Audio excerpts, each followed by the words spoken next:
Shalom, salam sejahtera bagi kita semua. Assalamualaikum warahmatullahi wabarakatuh. Baiklah, pada kesempatan kali ini, kami dari kelompok 1 akan memaparkan materi tentang pasang surut lautan. Tapi sebelum itu, saya akan memperkenalkan teman-teman saya, yaitu ada Bonita, kemudian ada Kak Yusifa, Kak Filippo, Grace, Tasya, dan Tari. Pernahkah kalian memikirkan bagaimana cara kerja dari pasang surut? Nah, untuk menjawab pertanyaan tersebut, kami akan memaparkan dua teori penting dari pasang surut. Yang pertama ada teori kesetimbangan, yakni memberikan kita pemahaman dasar tentang pasang surut. Yang kedua ada teori dinamika, yaitu menjelaskan pasang surut lautan kita yang terlihat. Nah, kedua teori ini sangat penting dan saling kebergantungan. Teori yang pertama yaitu teori kesetimbangan. Teori kesetimbangan ini pertama kali diperkenalkan oleh Sir Isaac Newton pada tahun 1642 hingga 1727. Teori ini menerangkan sifat-sifat pasang surut secara kualitatif. Pada tahun 1687, Sir Isaac Newton memperkenalkan gaya tarik gravitasi antara dua benda dengan rumus F sama dengan G kali M kecil kali M besar per R kuadrat, di mana F adalah gaya tarik gravitasi yang diarahkan sepanjang garis yang memisahkan dua benda. Satuannya Newton. R adalah jarak antara benda satu dengan benda yang lain. Satuannya meter. M kecil adalah massa benda satu, misalnya bulan, dan sedangkan M besar adalah massa benda lain, misalnya bumi. G adalah konstanta gravitasi universal Newton, yakni 6,67 kali 10 pangkat minus 11 Nm pangkat 2 kg pangkat minus 2. Menurut Newton, pasang surut lautan adalah gerakan naik turunnya air laut akibat pengaruh adanya gaya tarik-menarik antara satu massa bumi dengan massa benda-benda angkasa, khususnya bulan dan matahari. Nah, pada teori kesetimbangan ini, gaya gravitasi sangat mempengaruhi pasang surut. Nah, gaya gravitasi dapat didefinisikan sebagai gaya yang menarik benda ke arah satu yang sama lain. Nah, karena hal ini, benda-benda angkasa dapat diabaikan terhadap bumi. Yang perlu dipertimbangkan adalah matahari dan bulan kita, karena benda-benda angkasa memiliki jarak yang jauh dan ukurannya lebih kecil. Nah, matahari memiliki gaya yang sangat besar. Namun karena jaraknya dengan bumi sangat jauh, sekitar 149.600.000 km, sedangkan bulan memiliki jarak yang lebih dekat dengan bumi. Nah, karena hal ini, gaya pasang surut bumi dipengaruhi oleh bulan yang 2 kali gaya gravitasinya lebih besar dibandingkan matahari. Pengaruh gravitasi bulan terhadap bumi kita bisa lihat pada gambar di samping. Nah, pada gambar ini ditampilkan titik A, titik B, dan titik C. Titik A menunjukkan lautan bumi yang berhadapan langsung dengan bulan. Titik B adalah pusat bumi. Titik C adalah merupakan, titik C ini merupakan lautan yang jauh dari bulan.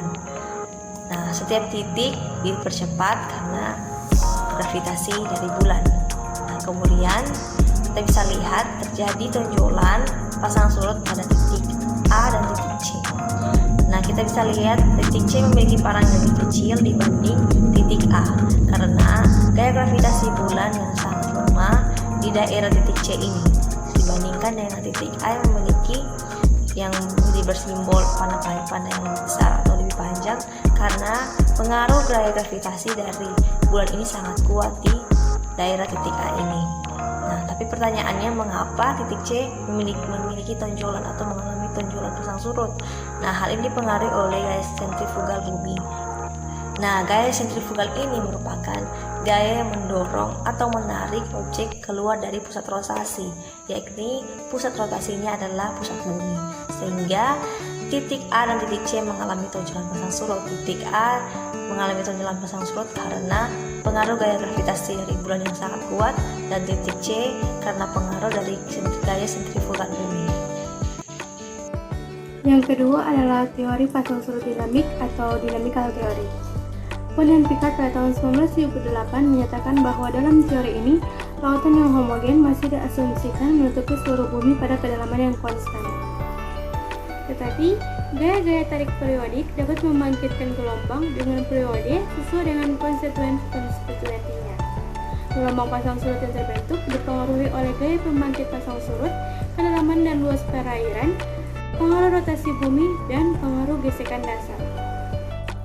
Teori ini pertama kali dikembangkan oleh Leibniz pada tahun 1796 sampai 1825. Teori ini melengkapi teori kesetimbangan sehingga sila-sila pasang surut dapat diketahui secara kuantitatif. Menurut teori dinamis, gaya pembangkit pasang surut menghasilkan gelombang pasang surut yang periodenya sebanding dengan gaya pembangkit pasang surut. Karena terbentuknya gelombang, maka terdapat faktor lain yang perlu diperhitungkan. Adapun faktor-faktor tersebut. Nah, yang pertama ada kedalaman perairan dan luas perairan. Menurut teori dinamis yang merupakan lanjutan dari teori keseimbangan, pasang surut air laut terjadi karena dipengaruhi oleh kedalaman dan juga luas perairan. Kedalaman satu wilayah laut dengan lainnya mempunyai kedalaman dan juga luas yang berbeda-beda. Tidak hanya itu saja, terkadang laut-laut tersebut mempunyai keadaan topografi dasar laut yang berbeda-beda. Kedalaman dan juga luas air laut ini ternyata cukup memberikan dampak yang mempengaruhi terjadinya pasang surut air laut, di mana laut yang kedalamannya lebih dalam akan berbeda dengan laut yang lebih dangkal, dan juga laut yang ukurannya luas akan berbeda dengan laut yang lebih sempit. Dan yang kedua ada rotasi bumi. Nah, rotasi bumi menyebabkan semua benda yang bergerak di permukaan bumi akan berubah arah. Di belahan bumi utara akan membelok ke kanan, sedangkan di belahan bumi selatan benda membelok ke kiri. Pengaruh ini tidak terjadi di ekuator, tetapi semakin meningkat sejalan dengan garis lintang dan mencapai maksimum pada kedua kutub. Besarnya juga bervariasi tergantung pada kecepatan pergerakan benda tersebut. Menurut Macmillan 1966, berkaitan dengan fenomena pasang surut, gaya Coriolis mempengaruhi arus pasang surut. Nah, yang ketiga ada gesekan dasar. Menurut teori dinamis, pasang surut air laut dipengaruhi oleh adanya gesekan yang ada di dasar laut. Gesekan ini terjadi pada lempeng-lempeng yang ada di samudra. Faktor gesekan dasar dapat mengurangi tunggangan pasang surut dan menyebabkan keterlambatan fase atau phase lag, serta mengakibatkan persamaan gelombang pasang surut menjadi non-linear. Semakin dangkal perairan, maka semakin besar pengaruh gesekan. Astronomi aborigin Australia. Orang-orang Leorku di timur laut RM dan Northern Territory Australia mengidentifikasikan hubungan antara bulan dan pasang surut yang secara mitos mereka kaitkan dengan bulan yang berisi air dan mengusungkannya lagi. Suku Yolngu adalah kumpulan orang aborigin Australia yang mendiami bagian timur laut dan Northern Territory Australia. Dalam lagu dan cerita kuno suku Yolngu ini dapat ditemukan sejak generasi aborigin yang ingin memahami langit. Misalnya, orang Yolngu di Australia Utara menjelaskan cara kerja pasang surut. Saat bulan naik melalui lautan, bulan secara bergantian mengisi dan mengosongkan air, membuat permukaan laut naik dan turun. Ini menjelaskan mengapa pasang surut disinkronisasikan dengan bulan dan mengapa pasang surut lebih tinggi pada bulan purnama dan bulan baru daripada bulan seperempat. Karena bulan tidak mengisi sebanyak itu. Jika gagasan ini tampak sedikit berbeda dari penjelasan ilmiah modern yang melibatkan tarikan gravitasi bulan, ini memungkinkan orang tertua Yolngu memprediksi waktu dan ketinggian gelombang berikutnya. Di sini ada era klasik. Era klasik itu pasang surut menerima perhatian yang relatif sedikit dalam peradaban di sekitar Laut Mediterania karena pasang surut di sana relatif kecil, dan daerah yang mengalami pasang surut tidak melakukannya dengan handal. Aristoteles menilai dari diskusi tentang keyakinan pada sumber lain, diperkirakan percaya bahwa pasang surut disebabkan oleh angin yang didorong oleh panas matahari dan menolak bahwa teori bulan menyebabkan surut atau pasang. Dan kemudian ada itu teori periode pertengahan abad dan juga era modern. Di sini dibilang bahwa di periode pertengahan abad bahwa bulan itu merupakan sumber dari pasang surutnya gaya tarik bulan itu yang menyebabkan pasang surutnya air laut. Yang terakhir adalah teori era modern. Simon Stevens dalam bukunya The Theory of Ebb and Flow tahun 1908 menyangka sejumlah besar kesalahpahaman yang masih ada tentang pasang surut. Dia juga menekankan bahwa penelitian lebih lanjut perlu dilakukan. Pada 1609, Johannes Kepler dengan tepat mengemukakan bahwa gravitasi bulan menyebabkan pasang surut yang ia bandingkan dengan tarikan magnet yang berdasarkan argumennya pada pengamatan dan korelasi Coulomb. Pada tahun 1616, Galileo Galilei menulis Discourse on Tides dengan keras dan mengajak menolak teori pasang surut bulan dan mencoba menjelaskan pasang surut sebagai akibat dari rotasi bumi dan revolusi mengelilingi matahari. Namun, teori Galilei keliru. Pada abad-abad berikutnya, analisis lebih lanjut mengarah pada fisika pasang surut saat ini.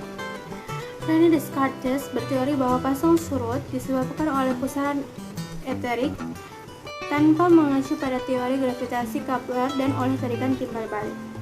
Hal ini sangat berpengaruh dengan banyaknya pengikut Descartes yang menguraikan teori ini sepanjang abad ke-17, khususnya di Prancis. Namun, Descartes dan pengikutnya mengakui pengaruh bulan, berspekulasi bahwa gelombang tekanan dari bulan melalui ether bertanggung jawab atas korelasi tersebut.